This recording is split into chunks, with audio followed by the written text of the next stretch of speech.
He can pick and choose any Marine that exposes himself because he has the ultimate view from the top down, unobstructed in the front, of all the movements that are down in there. And we have the obstructed view looking from the ground up, and we're also looking at a multitude of random buildings, so we don't know where it's coming from. The sniper proceeds to pin the Marines down and make their lives miserable for the next few hours. We had Marines that were taking refuge behind the headstones, and as they were starting to move, the sniper would hit the top of the headstone or the side of the headstone wherever they were trying to expose their body, and he would notch out, you'd see pieces of masonry fly.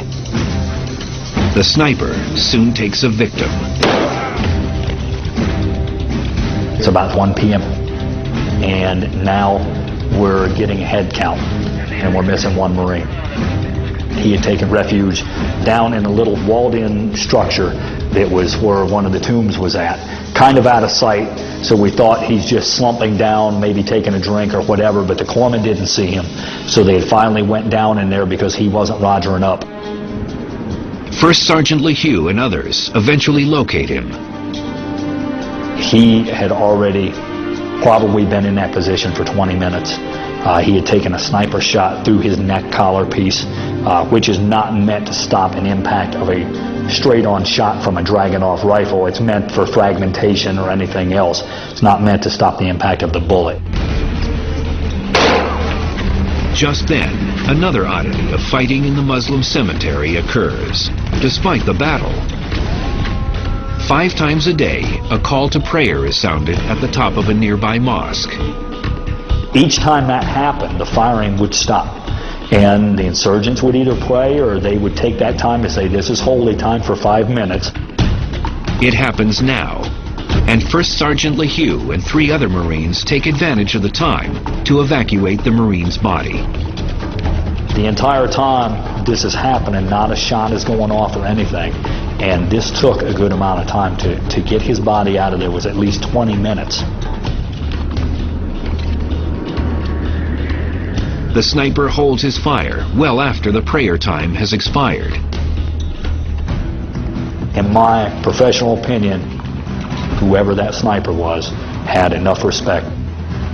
He knew he killed that kid, and he knew what we were doing, and I think to this day he allowed us to remove that kid off the battlefield. And once he knew we had our dead off the battlefield, he engaged target's opportunity again. The sniper is shooting from several rooms and balconies of a hotel building overlooking the cemetery. He changes his firing position to another room in the hotel after every shot, so that even if the Marines see his muzzle flash, they'll miss him if they fire at him. The hotel is several hundred yards distant, but the Marines soon come up with a way to detect him and pin him down. There are Marine tanks present, positioned on the only major road through the cemetery.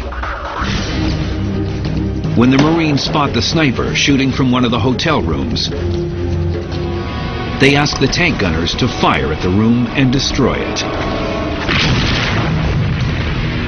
Eventually, the tanks destroy so much of the hotel, the sniper has nowhere left to hide. After a certain sustained period of time of blasting, the sniper had disappeared. It just went away.